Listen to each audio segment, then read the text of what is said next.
The incident shared below is based on a real counseling experience. The names and a few identifying details have been changed to protect the privacy of the individuals involved, in keeping with professional ethics. Seema, my next-door neighbor, was teasing her 8-year-old child who had received poor marks in a unit test. As usual, she used the words, "Shame on you. You are getting so poor marks." She thought she is motivating her child to study better for the next exam. But to her surprise, the child started looking at her with a blank face. He said, "Mama, you are right. Even when I become 40-year-old like you, it will be written on my forehead that when I was in 3rd standard I had secured just 40% marks in science in my second unit test. So it is but obvious that the whole world is going to laugh at me. Thank you for reminding it." Seema was shocked at the words of her son. The small boy did not stop there. He asked his mama, "But mama, I do not see any such things written on your forehead. Does that mean every time you used to top in the school or what? How many marks you had got when you were in 3rd standard? Do you remember?"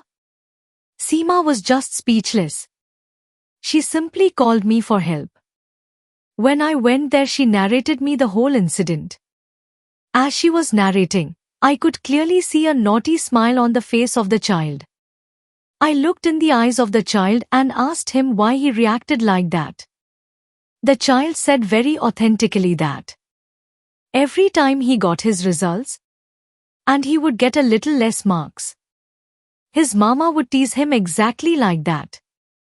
And she would talk to all the relatives about his poor performance in the school studies.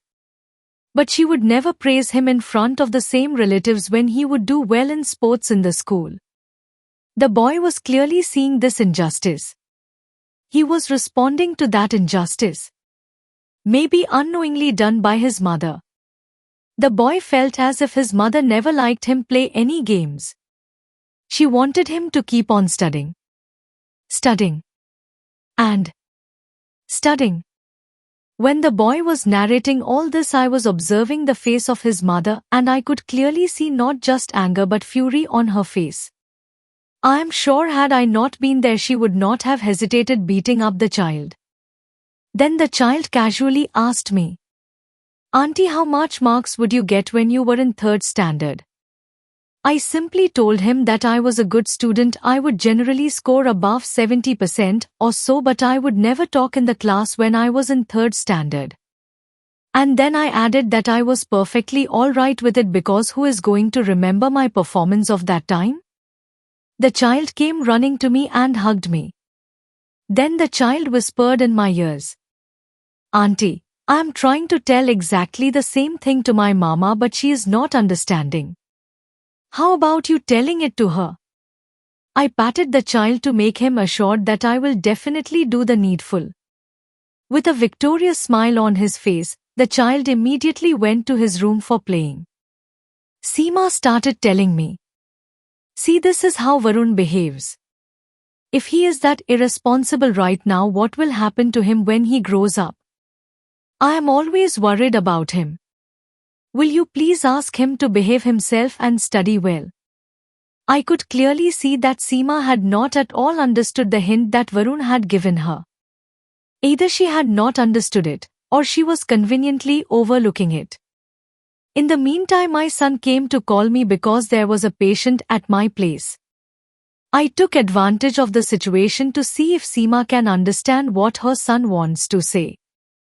I asked my son, "Dear, when you were in 3rd standard in the second unit test, you had scored very poorly in science, right?" That time my son had completed his studies and had started practicing in his profession.